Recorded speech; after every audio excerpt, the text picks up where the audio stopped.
What's going on, everybody? Welcome back to Talkin Sports with Jake. Hope we're all doing well. So let's clarify a couple of from the trade deadline. I know I kind of ran through it a little quick yesterday. There's just so many deals. It was just kind of rapid fire. There was trades happening as I was going over, like literally as I was doing the show live. Well, not live. I'll obviously edit those and post those, but as I was recording, trades were dropping, so I was just trying to get through everything. So there's a couple I thought, were kind of confusing that I even had trouble getting through myself. So I just want to clarify a few things. So that Wizards trade with the Grizzlies also involves the Kings. That's a 3-team trade between the Wizards, Grizzlies, and Kings. So the Wizards get they got Marcus Smart from the Grizzlies. They get a first-round pick this year from the Memphis Grizzlies. They also get from the Kings Kobe Jones and Alex Len. Len's a backup center in the league for a while. Doesn't really have a whole lot left. Kobe Jones just a roster filler basically. Memphis gets Marvin Bagley and Johnny Davis from the Grizzlies. I mean from the Wizards. Those two guys go to Memphis. Davis is a 10th pick in the draft out of Wisconsin a couple of years ago. Was pretty highly touted. Has been a complete whiff so far. Was non-existent in Washington. Now he goes to Memphis. Marvin Bagley also goes to Memphis. He was a second overall pick draft. He's famous for basically being drafted before Luka by Sacramento. He's a major bust. Was horrible with the Kings. He had a year or two where he looked a little better with Detroit, but that was short-lived. And he's just been suffering on the Wizards, and now he's in Memphis. And they also have 2 second-round picks. And the Kings get Jake LaRavia from Memphis. I don't know who that is. He's basically probably like a G League player, a roster filler. Basically, the Wizards trade Marvin Bagley and Johnny Davis for Marcus Smart, Kobe Jones, Alex Len in the first rounder. Grizzlies trade Marcus Smart, LaRavia, and a first-round pick for Bagley, Davis, and 2 seconds. And then the Kings trade Kobe Jones and Alex Len for Jake LaRavia. So I think this is a good idea for Washington. You pick up, I mean, Smart's a good player. You pick up a guy who I think has, like a year or two left on his deal. He's a good player. He's a former defensive player of the year. A lot of playoff experience. He's a good leader. Not great offensively. He's a very streaky shooter. Not a great scorer, but a really good defender. Former defensive player of the year. A lot of playoff experience with the Boston Celtics. He's a leader. And, you pick up, the 2 players were just throw-ins. And then you pick up a first-round draft pick this year that gives you a first-round pick. Then if you're Memphis, don't really understand. I mean, I know they were looking to move him. I mean, they traded for him last year. They got him from the Celtics in a 3-team trade that sent Kristaps Porzingis to the Boston Celtics last year. That was basically to replace John Morant because he was suspended to start the year for the off-the-court stuff. So, but I guess now they felt that he was expendable, so they move him. But to package a first-round pick just to get him off the team, I didn't think made a lot of sense. You get back basically 2 roster fillers and 2 second-round picks. And the Kings just wanted to dump Len Jones. Those guys they're basically roster fillers. They've been kind of in sell mode. They've had kind of a weird deadline. De'Aaron Fox didn't want to be there. Free agent after next year. He didn't want to be there, so you send him out. But you get a lot back. You get back Zach LaVine, who's a good player. Obviously, you reunite him with DeMar DeRozan. You get 6 draft picks in at the end. Then you go out and get Jonas Valanciunas to help you right now as well. So, Kings team obviously fired Mike Brett earlier in the year. I don't know why, but trying to see if they can get into the playoffs. So, all right, you get Zach LaVine back for De'Aaron Fox, and then you pick up Valanciunas, who's a solid big to have. Now you just that was basically, who knows, maybe they did that to try and open up a roster spot to bring somebody in via the buyout market. I don't know. The guys are going to be available. Ben Simmons just got let go by Brooklyn. I don't see what he really brings, but besides maybe a little bit of defense on the bench. Looking around the league, if I had to guess, a guy like Steph Curry could be available. I thought maybe Chris Middleton, but looks like they're going to hang on to him. But he would easily he might actually get like a 2-year deal. He might get, normally he's got to get maybe the veteran minimum. He might get even more than that. But he's already making a lot of money, so that's probably part of it too. So that's the deal I just wanted to clarify. And I also want to clarify the Schroeder deal. So He was on, well, he started the year in Brooklyn, and then they traded him weeks and weeks ago to the Warriors for a couple of draft picks, basically. And then Golden State originally sent him to the Heat in the Butler deal. He was then, as soon as that was finalized, the Heat sent him to the Utah Jazz. A day later, the Jazz flipped him to the Pistons. So the Pistons get from Utah, they got Dennis Schroeder, Lindy Waters, who Utah got, who the Pistons got, basically, they kind of got from the Heat. No, they got him from the Warriors. The Warriors sent Schroeder to the Jazz, who immediately flipped him to the Pistons. Lindy Waters, who Golden State basically sent him to the Pistons as part of the Butler trade, as well as a 2031 second-round pick. Utah in return from Detroit gets KJ Martin, Josh Richardson. They get a Philly 2028 second, and Miami sends them a 2031 second. So the Pistons basically traded KJ Martin, and they get Richardson they actually got from the Heat, and then they flipped him to Utah. And then they sent the Sixers 28 second that they have somehow, and then the Heat's the 2031 second. This is all part of the Butler trade. So the Pistons now have Dennis Schroeder, who's now been traded 4 times this season, and he's been on like 10 teams. They now have Lindy Waters and a Warriors 2031 second. Jazz now got KJ Martin, Josh Richardson, a 2028 second. It's Philly's pick from the Pistons. The Heat second in 2031. So those are the deals that I just wanted to clarify what happened. And also, one more small thing that bled through. The Wizards got something from Philly. They got Rudy Jackson and 26 first to give Jared Butler a second in 27, second in 28, and 2 seconds in 2030. So again, the Wizards, look, they are just the death of the NBA, but I see what they are doing. You know, you take on a veteran in Reggie Jackson who's not making that much money. He's not going to really help you at all. You send out some bench warmer. You give up 4 second-round picks, but you also get a first-round pick in 2026. The way things are going in Philly, Joel Embiid's body's breaking down. Paul George is breaking down. That could, they're having a horrible year. That could be a pretty good pick. So the Wizards now have 2 first-rounders this year because they have the Grizzlies' first-round pick, and they're going to have 2 ones next year because now they have Philly's pick next year. So this year they're gonna have obviously gonna have a top 5 pick this year, and they'll have the Memphis pick. Next year they'll probably have a top 5 pick as well, and the Philly pick, as far as we know, could be a lottery pick. So that's a good idea by the Washington Wizards, if you ask me. And I mentioned Ben Simmons got bought out. Yeah, the Nets are buying him out. What a disaster. He went there. Obviously, the things in Philly ended very poorly. They sent him to the Nets in the James Harden trade. And just from there, it was just disaster. Plays in just 90 games. I think 243. His body is just cooked. The guy doesn't care anymore. He is useless offensively.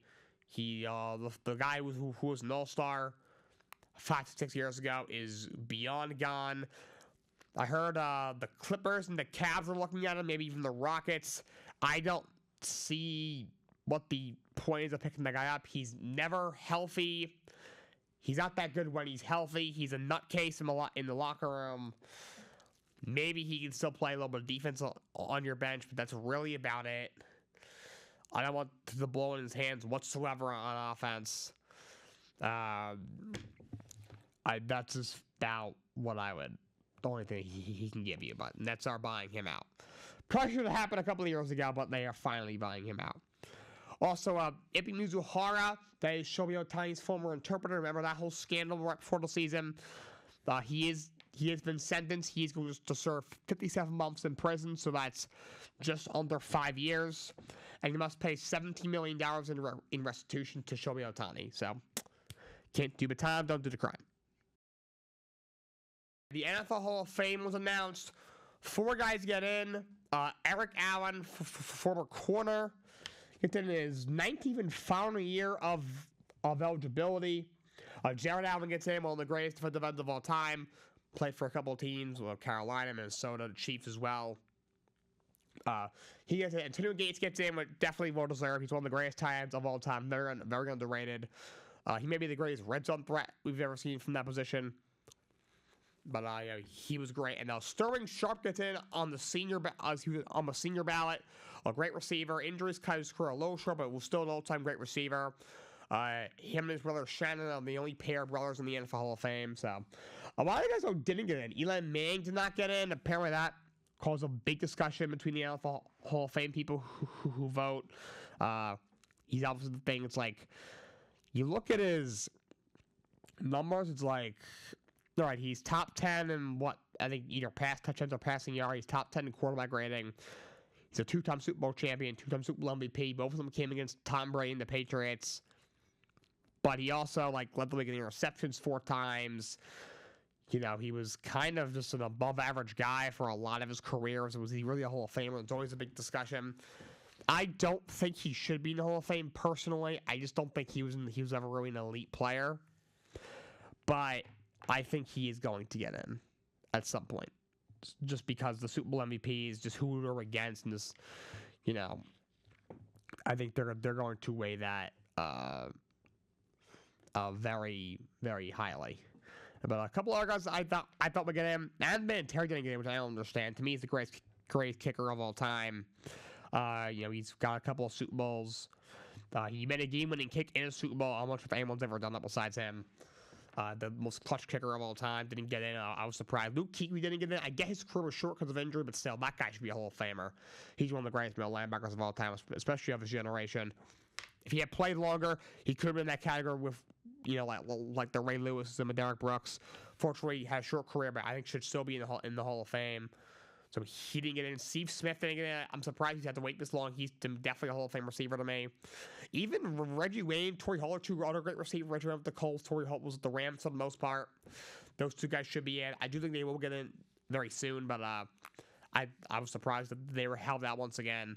So, but those are guys I thought probably should have gotten in. But those 4 guys, congrats to them. They are now part of the NFL Hall of Fame. NFL awards came out last night. Josh Allen was MVP for the first time in his career. Congrats to him. I did think I would have probably given it to Saquon Barkley, honestly, but if we're giving it to a quarterback, it should be it should be Allen over Lamar Jackson. Allen was here, completed 63% of his passes.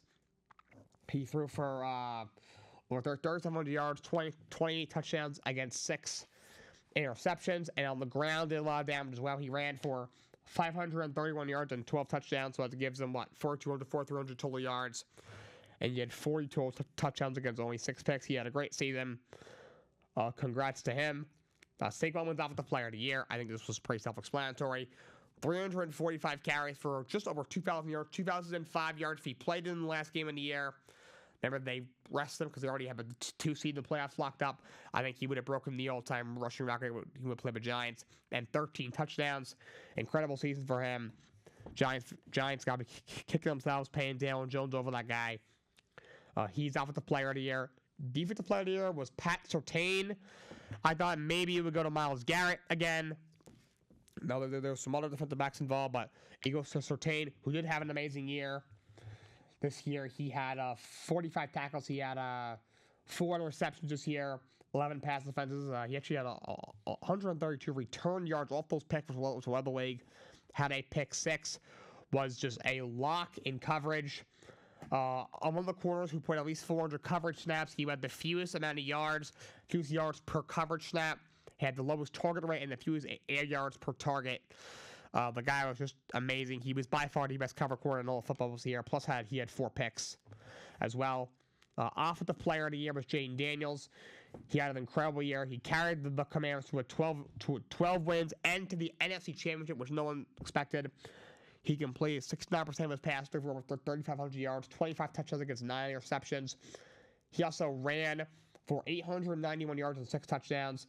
So he had probably around 4,400 total yards, and he had 31 total touchdowns, I believe he had, against only 9 interceptions. He was absolutely incredible. He probably passes C.J. Stroud for the greatest rookie year of all time from a quarterback. And defensive rookie of the year was Jared Verse, who on the surface numbers don't pump up the page. 45 tackles, 4.5 sacks. But you look at it, he had 2 pass defenses, two forced fumbles, 2 fumble recoveries. He had 66 total tackles. He had 18 quarterback catches, which was the most among rookies. He had the most quarterback hurries among all rookies. So he had a really good year. Going to be a very disruptive pass rusher for a long time. Rams defensive end Jared Verse wins defensive rookie of the year. And the coach of the year was Kevin O'Connell. He took a Vikings team that had to turn to Sam Darnold on the spot after J.J. McCarthy, their first-round rookie, tears his ACL in preseason. Had a lot of injuries, during the training camp in preseason, and took them to a 14-3 record. So, of course, they do lose in the first round of the playoffs, but Vikings did have a great regular season. Kevin O'Connell's a great coach. He definitely deserved Coach of the Year. Let's recap Monday Night Raw. So, Jey Uso, Men's Royal Rumble winner, opened the show. He gave a really emotional promo. He actually started legitimately crying. So that was a very cool moment. And then Gunther came out and just cut a insane promo. And then Uso fireback was a really good promo. Then Penta and Ludwig Kaiser had a match. Remember, Penta eliminated him in 6 seconds in the Royal Rumble. So Penta wins the match. That guy is really, really good. Penta, he's the man. He is. I've never seen the guy come to the WWE from another promotion and get this over this quickly. It's very impressive. Then Charlotte Flair cut the promo, who she won the Women's Rumble. And she was actually trying to get like Rhea, but the crowd was booing her, and then she just kind of just leaned into it at that point. Then Rhea came out. Remember, they've had a bunch of WrestleMania matches. They fought at WrestleMania 2 years ago when Rhea won after Charlotte had beat her for the NXT Championship, earlier that year. Apparently, she's actually going to go to NXT and talk to Julia. So that could be a cool interaction. It's backstage. Remember, Jey Uso eliminated Sami on accident. He was starting to apologize, and then Sami was like, "Oh no, it's okay." And then they hugged. And then the New Day defeated Rey Mysterio and Dragon Lee in a tag match. They had a little bit of help as well from Logan Paul. And then to get to the main star of the show, we had 2 chamber qualifying matches. First, we had Liv Morgan defeat Io Sky via disqualification. They're backstage. Io and Rhea kind of had a face-off. Io said she wants her title, and then Liv attacked her. And then Rhea tried to chase her away, and then Raquel attacked her. Rhea tried to go out and help, but it ended up getting Io disqualified. I didn't like it that they put Liv in like that. I'm hoping, and I'm assuming that Io will get a second chance and she'll get into the chamber, because I do think she should fight Rhea at WrestleMania. If she's not even in the chamber, I would be very surprised. I didn't like how I did that, to be honest, but we'll see what happens. And CM Punk defeated Sami Zayn to qualify for the chamber. That was a phenomenal match. Punk's in the chamber, and Kevin Owens technically the both of them. He attacked Sami, like bumped into Punk, and he hit Sami with a power driver. So we'll see if we get maybe Kevin Owens against Sami Zayn at WrestleMania. But that is my Wrestling Raw recap. Friday Night SmackDown is tonight. Super Bowl is this Sunday. I want to give my pick.